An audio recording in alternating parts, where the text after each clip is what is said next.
Boarding Nerdigans? This is the one and only Packer Girl 89 of Nerdigans Inc. And we are about to deep dive into some Vinland Saga anime content. But before I get into this, let me just remind you to hit that like, share, and subscribe buttons. And because, of course, this channel, let alone this video, are not sponsored. If you love what we're doing and want to help keep this operation alive and kicking so we can keep bringing you more anime and manga content, whether it be live reactions or news, analysis, and deep dives like this video, feel free to hit up our Cash App and PayPal. Links are in the description box below, as well as the link to the article that I will be discussing up in ya. So, okay, I'm taking a break from this Pokemon Watch guide that I'm doing. Oh my god, it's taking forever. But I am learning a lot, and I'm telling you right now, I'm never going to look at that dub the same way ever again. But let's get back to business here. So I'm taking a break from this, and I'm, looking at Twitter, and I come across this interview with Makoto, the mangaka, Shuhei Yabuta, the director, and the series composition writer, Hiroshi Seko, and they're discussing Vinland Saga. And I'm just like, ooh, okay. As soon as I saw it, I'm like, okay, I have to talk about this. I have to do a deep dive on this. Because Vinland Saga's anime adaptation hasn't been the best. Nah, the art and animation has been meh. I've heard there's been weird stuff going on with the writing. And Wit was the one who was in charge of Vinland Saga for season 1, and we're going into Mappa for season 2. I got beef with both of those studios. I've been to industry panels for both of them, so I know to an extent how they work.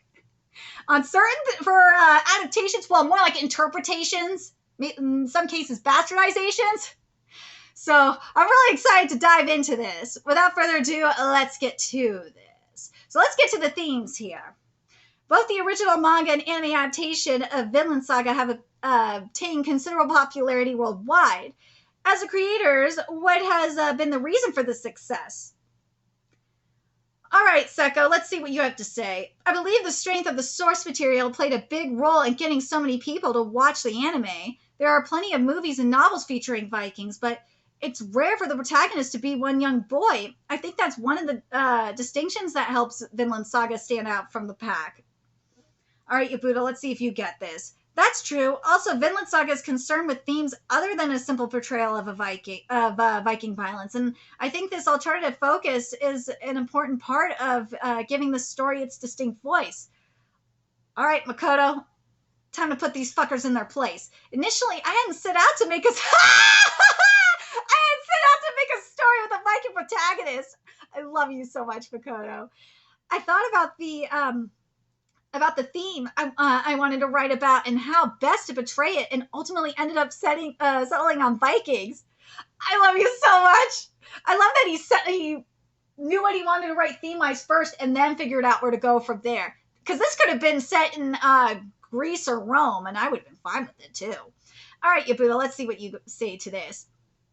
I remember you mentioning this before, that when you thought about your theme of how to come to terms with violence, you picked Vikings because they came from a society and time in history that felt the most positive about that concept. So did Greece and Rome.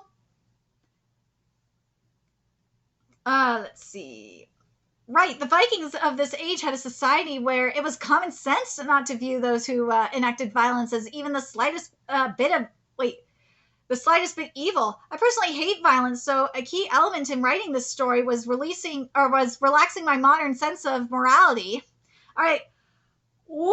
All right, let's get to this. This is about the storytelling in the original and adaptation. Could you tell us about what you had to look out for when adapting the story into an anime? All right, Seko, let's see what you have to say. We had to pay attention when making the anime original scenes. Why? Why are you doing this? You don't need this shit. You got plenty of material right there. This is like with Ancient Magus Sprite all over again. Motherfuckers. There's no reason for this shit. Say someone collapsed on the ground. In modern society, someone would apply first aid or call for help. but a Viking probably wouldn't. We kept that in mind all the time. Okay, I'm going to say this in regards to filler, because you have situations like, for example, with Bleach, where there's content that there needs to be anime original content because of the situation with Jump, and Kubo's the one writing it. So I have no problems with what's happening with Bleach. I can't wait to cover it, by the way. Then there's situations like Attack on Titan, where you have Isayama, who didn't like how shit went down the manga, and they personally, adjusted things. That's a different story. But this, that's right, Kitty. I hope that Makoto was involved with this writing. Otherwise, I'm not going to be happy about it. All right, let's see what we have here, Yabuta. I got a feeling I need a drink for this.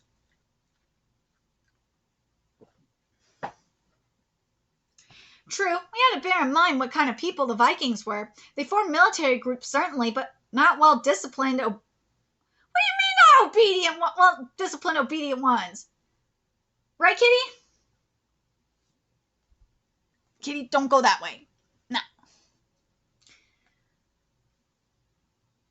It depends on the group. Kitty, stop it. Kitty's being stupid. Kitty just wanted to come on my lappy. He was going to step on the cable, though. I did not want him stepping on the cable. Silly kitty. Oh. Instead, they were more like a gathering of individuals, and it was a strong sense of camaraderie toward an individual that brought them together. That's what Askeladd's band is like in season 1. Ow, cat. We portrayed Askeladd as being able to take charge because others viewed him as powerful. We were also careful not to depict supporting characters as overly dependent on their leader. But they are, though! As that would diminish their individual charm. You could still be overly dependent and have individual charm. That's what Makoto was able to do that. Jesus Christ. We took a similar approach with the relation. Oh, God. We took a similar approach with the relationship between Snake and the guests in season 2, making their group seem less higher. Oh, God, they ruined that! The hierarchy. They ruined the hierarchical stuff? Why? Why would you do that? Yukimura, what kind of things did you keep in mind when creating Vinland Saga? All right, Makoto, let's see what you got here.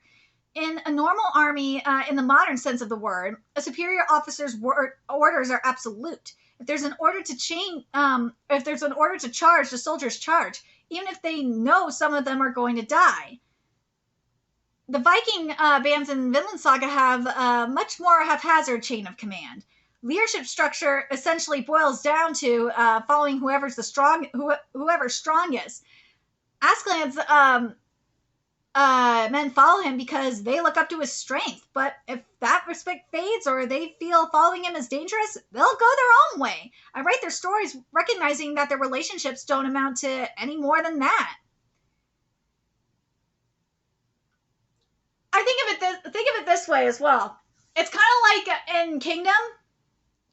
It's like Kanki versus Roboku kind of thing. Kanki has this like unorthodox way of doing shit, and we found out why in Kingdom recently. Versus like an Osin or Roboku, who are extremely traditional in their fighting style. But anyways, they're not motivated by authority or loyalty.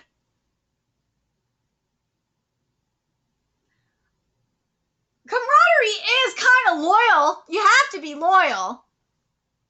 But when Togren left the band, I made sure it's a betrayal. It is a betrayal, though. I wanted to show it simply as a rational, realistic choice and avoid painting him in a negative light. There are plenty of betrayals in history, too. Heck, Thorkel switches sides all the time. Why would you not just show it as a betrayal? It's in a negative light. Why would you just not do that? It's just a betrayal. If you're showing it from a different character, if you're showing it from a certain side's perspective, just show it. Like, Thorkel does it all the fucking time. right, let's get to, oh god, anime original scenes. All right, let's see what how Makoto feels about this. First, I was really happy to see a Vinland Saga that I didn't know play out on screen. I call bullshit on that. That is not even, that makes it an interpretation at that point. I particularly felt a sense of gratitude regarding the 5th and 6th episodes. Thorfinn is separated from his father, Thor's, at a young age and ends up working for Askeladd. But in the manga, I skipped over what happened until Thorfinn was 16. The anime did a great job of showing the process of him growing up and filling in that gap. So I really appreciate it. Wait a minute. We saw bits and pieces of it, though. Like through flashbacks and stuff. But, here's what Seko says here. When I was developing the series outline, I told Yabuta I wanted to, show it in the in chronological order to illustrate Thorfinn's growth.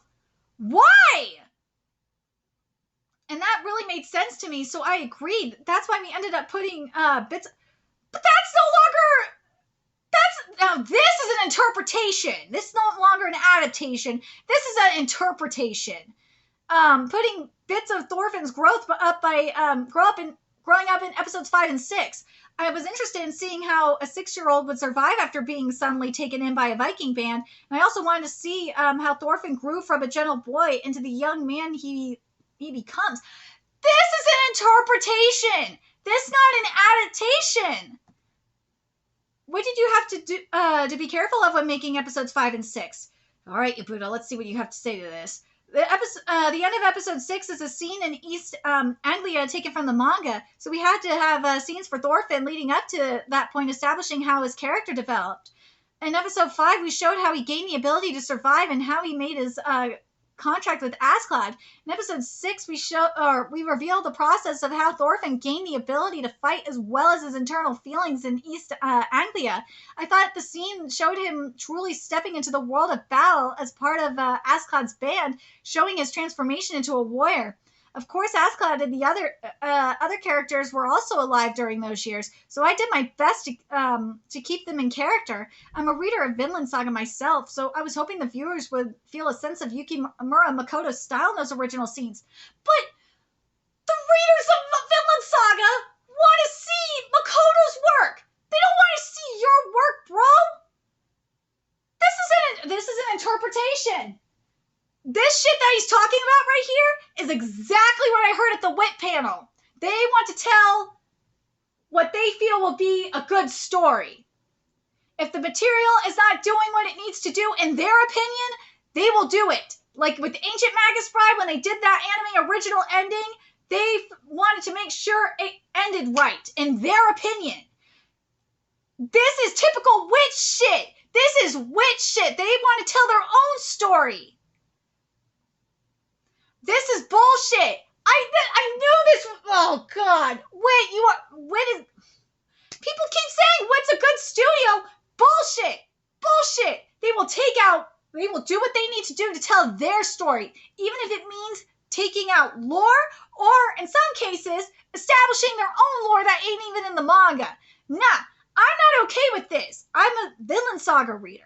I would not be okay with this if I were watching this. I didn't watch the anime. I'm only hearing about this now, reading this.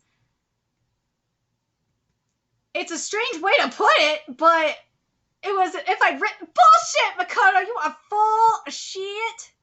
You are full of shit, Makoto. I do not believe you. You are saying that you are just saying this shit because you're being told to say this shit. They're all laughing too. I call bullshit. I really felt like I wrote this and just forgot about it, right? See, he's full of shit. I know it. And if I were writing this is exactly how I do it. A little obnoxious when talking about someone else's creation, really. I tell you, he is being an asshole. He's being a smartass. He knows he does not like this. Makoto does not like this. He's being a smartass. I know it. Not at all. It's a fantastic compliment. Oh, he's just taking the compliment, but nah, Makoto's being shady as fuck. It's full of these ideas that I hadn't even thought of, so I'm really grateful and impressed by what I saw. You full of shit. You being shady as fuck. All right, let's see. Going back to the chronological order of the story, episode 7 features the battle of the Fortress of the Frankish Kingdom. Wait. What? Which is the very first story written in the manga? Why? All right, Makoto, let's see what you say in this. I discussed it beforehand with my editor, and we had decided to start there because it had everything. It was a bombastic sequence that didn't greatly affect what came next, and it really showed the readers what Vikings are all about. It shows the readers the Viking way, as well as Thorfinn and Askeladd's strange relationship right from the get-go. I wrote about Thorfinn's childhood after that, but since I started out by showing him at 16, it meant that no matter how much danger he fell into, the readers knew he would survive. That's an issue with telling a story out of chronological order. He grimaces, but why? Well, are you grimacing because you're pissed off that they told it? I think he's pissed. I think Makoto is mad. Makoto has got to be pissed. I wouldn't say that. Dude, Makoto's got to be mad. Oh, God, Makoto, I hope you're mad at these fucks. Like I think you are. Here's what Yabuta says, though. I wouldn't say that. We have the series outlined this way because we wanted to make the anime in chronological order. See, it is their interpretation. This ain't no adaptation. But the way you started the manga... Oh, now this pisses me off. I'm going to read this and I'll tell you why I'm mad. But the way you started the manga serialization really had the power to capture the reader's attention. It's the time when Askeladd's band was at their peak, and it's an incredibly fun story to read. And here's what Seko says here. Definitely, the manga has a far stronger hook. I read it in Shonen Magazine when it was first published, and I thought it was the start to one hell of a manga. If there was a contest for the best manga starting chapter in the world, it would definitely be one of the top 3. But since the manga was already being published when we started the anime, I decided I wanted to follow Thorfinn's story chronologically after considering the course of events written after that opening. That all comes together in episode 4. And then here's what Yabuta says here. When considering the structure of a long series, working with a story that's already been largely mapped out is a big advantage. It gives us the luxury to outline the story in a balanced manner and pick what to prioritize based on later developments. What the actual fuck is your problem? You just said that chapter 1 had let me read what Seko said here.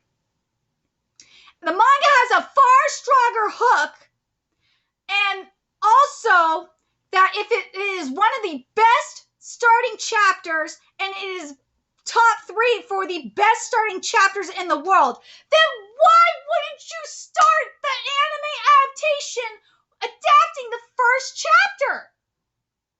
I can't believe what the fuck am I reading? What is this? And these fuckers are interpreting... Oh my god, Makoto! I am so sorry. Your series is being bastardized like this. These fuckers at WIT are they're now at MAPPA, which makes things worse. These fuckers are bastardizing your series.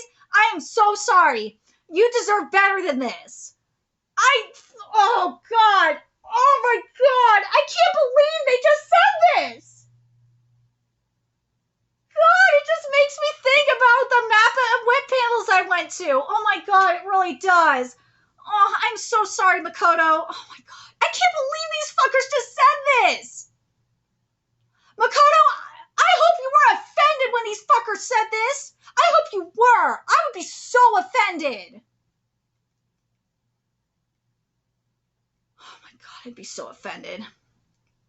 Alright, and Yabuta, what did you keep in mind when drawing up the storyboard for the surprising cold open in episode 1?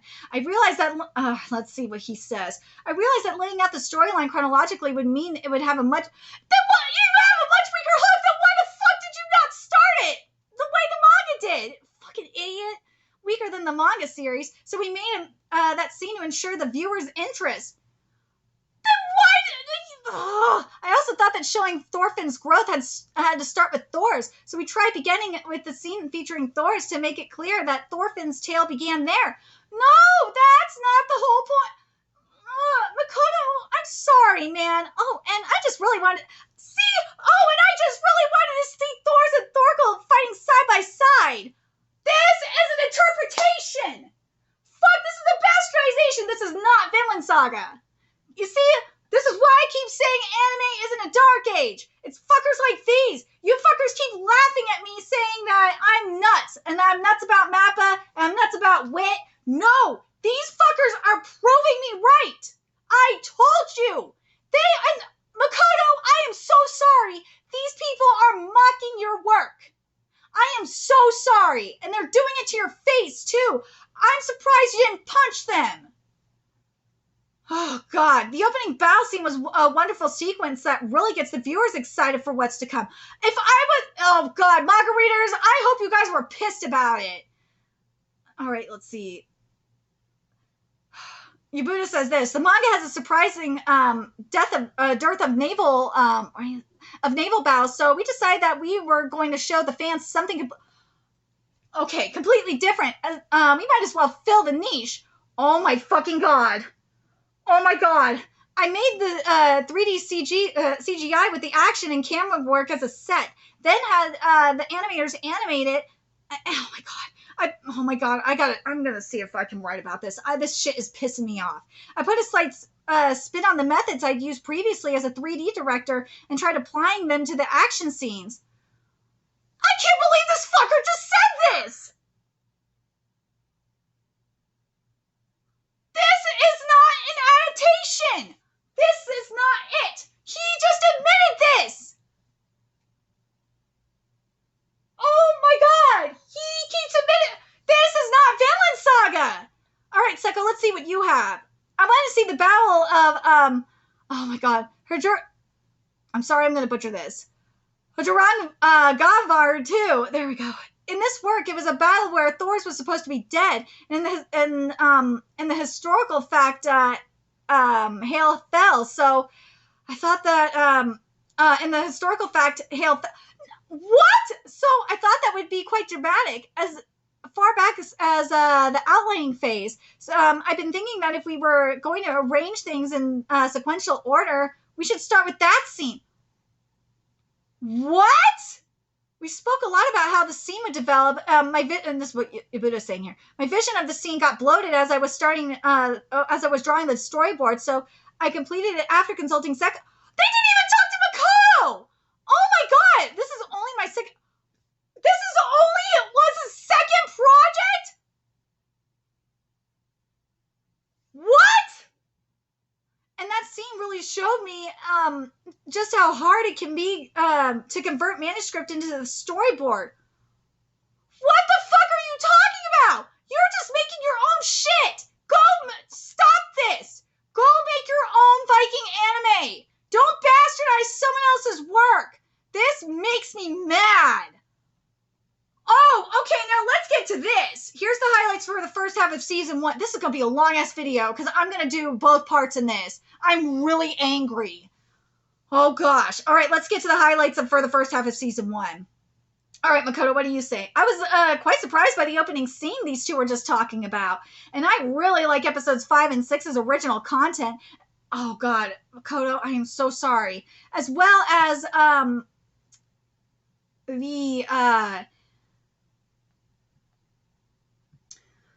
my god. As well as the attack on the fort in the Frankish kingdom in episode 7. When it comes to anime, people will usually say give it at least 3 episodes. But as the author, I want to say give it at least every episode. This gotta be awkward as fuck. Alright, Seko, let's see what you have to say for this. In the first half, I really like episodes 3 and 4. As a scriptwriter, I'm not limited to this work.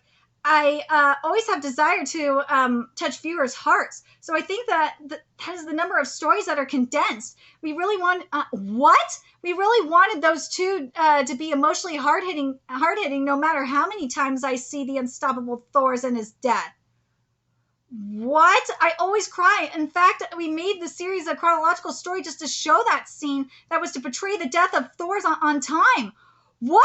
I also like episodes 9 and 10 a lot. In episode 9, it was Thorfinn's first combat between Thorkel, and episode 10 was an interval that didn't have huge plot developments, but it definitely affected the fate of Askeladd's band. It's quite and exciting at the oh my god, it's quiet and exciting at the bottom of my heart. You also feel that something big is about to go down.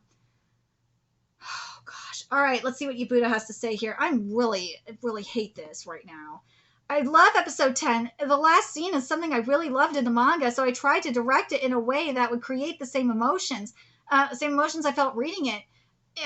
It was a really hard but really fun episode to make. All right, let's get to part 2 here.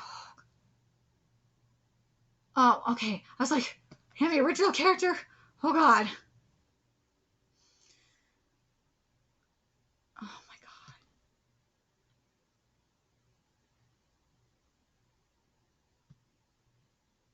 Oh my god. I'm really mad. Okay. Let's see. All right, so let's get to season 2. Oh god. Oh god. What am I in for here? They put a lot of what? What? They put a lot of additional detail into the characters and backgrounds of the farm arc. What? It shows very neatly how much character how each character ended up there. And as the writer of the original manga, and I'm repeating myself here, I really felt a sense of gratitude. What? Oh my god, there's gonna be lore skipped. I know for a fact lore is going to be skipped for this. The linchpin of the start of season 2 is definitely Einar. He left a strong impression on me when I read the manga. So when we were outlining the series, Seko and I started with discussing where his strength came from. I didn't think we could start mapping out the series until we understood the source of his strength. We spent a lot more time working things out prior to outlining than we did with season 1. We made a little change to the process of how Thorfinn and Einar became friends. So we had to talk a lot about how we would approach that. No, you know what I'm noticing here? Notice nothing about consulting with Makoto so far. Nothing. This is typical. I am not surprised. The atmosphere and pacing of the farm arc is different from season 1's, a different feel from most anime, really. So we ended up discussing a lot how we could make it entertaining for viewers who hadn't read the manga. Oh god, they're going to cut a lot of content out. I know it. One thing we talked about was what kind of condition Thorfinn was as he returned from season 1.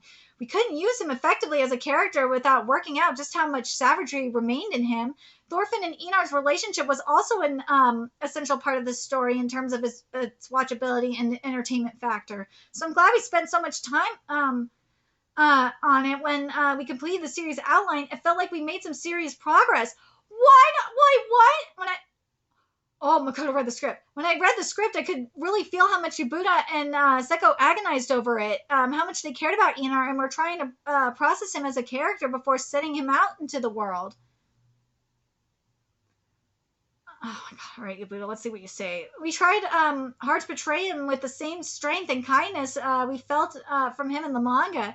The challenge was how to combine those two to make his character. Einar's way of relating to Thorfinn in the beginning is superficially different from the source material. But his fundamentals haven't changed. Think of it as new scenes being born in the process of trying to make an Einar close to his manga version. Wait, what? Basically, there's going to be more filler. Right, and ultimately we land on the relationship that Einar and Thorfinn have in the manga. We did everything we could to make sure that they ended up there. Oh my god, this is going to be so much filler. There's going to be so much filler. Okay, that topic really caught my ear. I certainly don't think of Einar as a superhuman myself, but when you put it like that, he really isn't in a situation where you could keep cheerful. Einar's superhuman. You may be right about that. Oh he's living in even worse circumstances than Thorfinn. Thorfinn may not be directly involved in the death of Einar's father, but he's still a symbol of violence. Yet the way Einar interacts with Thorfinn and the way he strives to live so resolutely, so optimistically, he's definitely a superhuman. I think that what? I think that portrayal shows Yukimura's strength as a writer. And since I don't have that kind of special talent, I needed to have a lot of long talks with Seko to realize the character of Einar. I'm very concerned. In an increasingly violent world, what kind of meaning do you see in portraying those kinds of characters in anime? All right, Yabuta, let's see what you have to say to this. People might think it's a pipe dream or just idealism, but I think it's scarier to imagine a world where people don't tell that kind of story. There may be people who do evil in the world, but there's no way that good people are going to disappear either.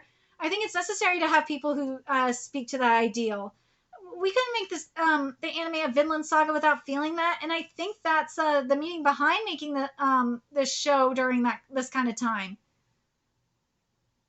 All right, let's see what Makoto says here. I think people need to have goals in order to live. You'll end up bogged down in decision making without one and just end up lost. I'm talking about having an ideal, and if you have to have one, I think that might as well make it. I think that you might as well make it big. Hang it somewhere far, far away that you'll never get bored of pursuing it.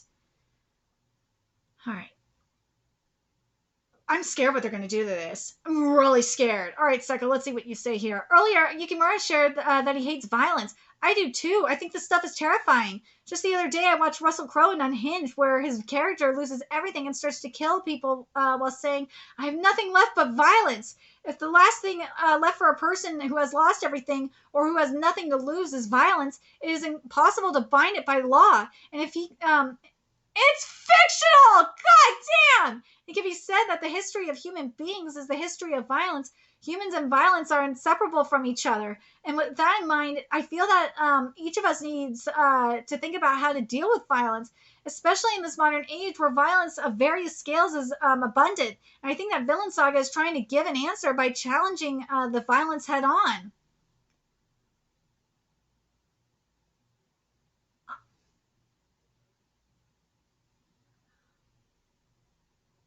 I don't know if I would say that.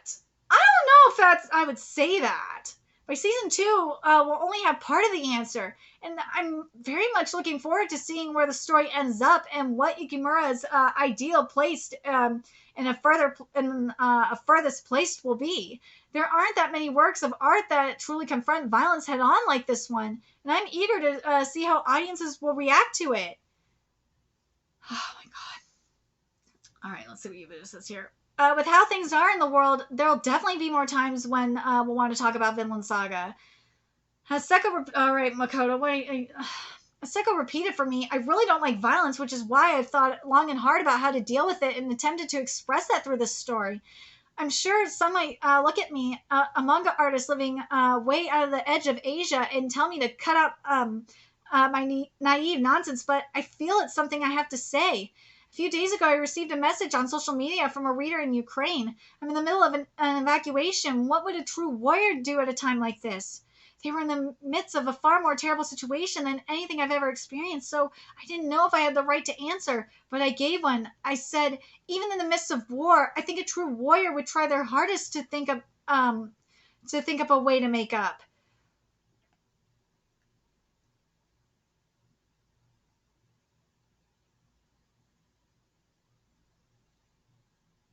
I don't know if I agree with that, but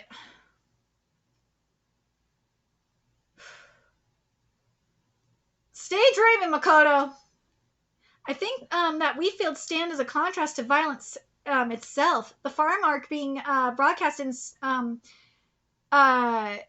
wait, and Steam with the world and there's a fucking typo. And Stream with the world in this state might get people thinking about things. You really think that unless you're a manga reader, you're not gonna be thinking about this? We've portrayed tilling land and growing wheat as humanity being productive. All we can say now is how this will change as Vinland Saga goes on. I think it can be seen as start a starting line for all of us moving forward. So I do hope plenty of people around the world, plenty of people the world over watch it. I ain't watching this. Nah. Is that the end of this? All right, that's the end of this from what our control has here. All right. Here's what I gotta say to this.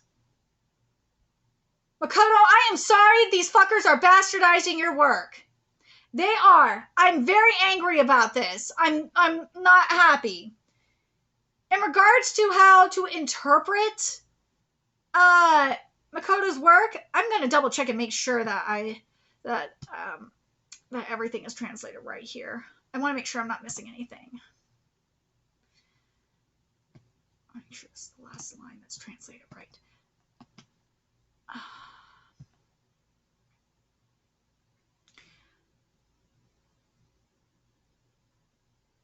All right, so how do I feel about this?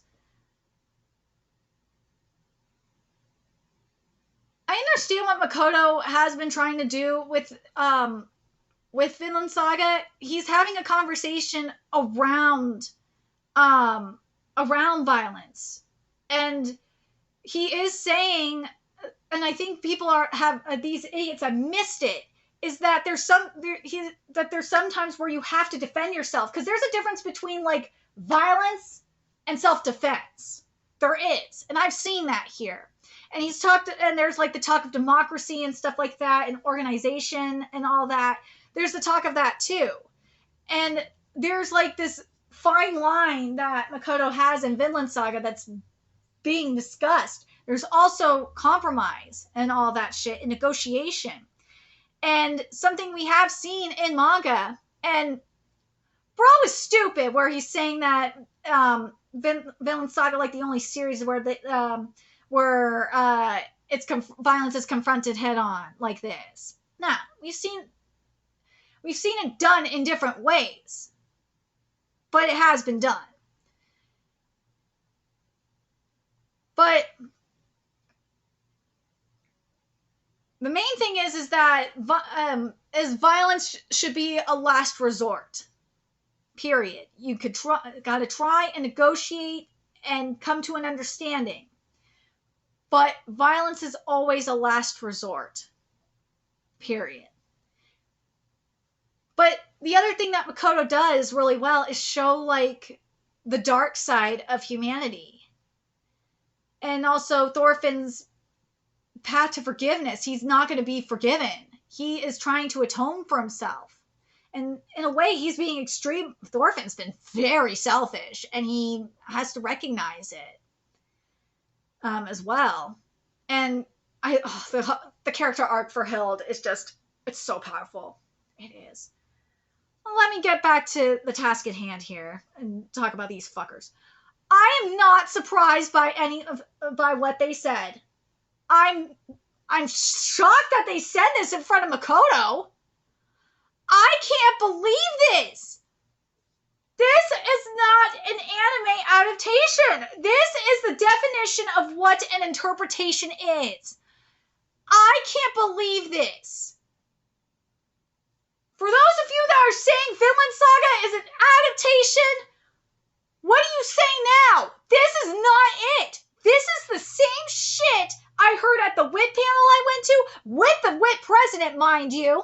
This was before they were, taken in by, absorbed by MAPPA. This is the same shit I heard from WIT in regards to, like, Ancient Magus Bride, because I was mad when I found out how Ancient Magus Bride ended, and this was after I dropped it, because there was no excuse for all this lore being skipped, and this was significant lore being skipped, and for this really shitty anime original ending, when there was no need for it. And it was the same thing with Mappo in terms of Kakiguri, and now with what we found out with Chainsaw Man.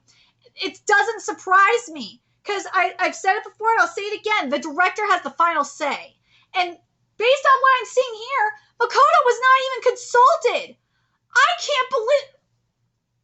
Why did you not consult Makoto? There were some scripts, I guess there were some scripts that Makoto looked at in regards to Enar, But I agree with Makoto here. I don't like that they made Inar like a superhuman. I really don't like that. I hope they don't turn him into a Gary Stew.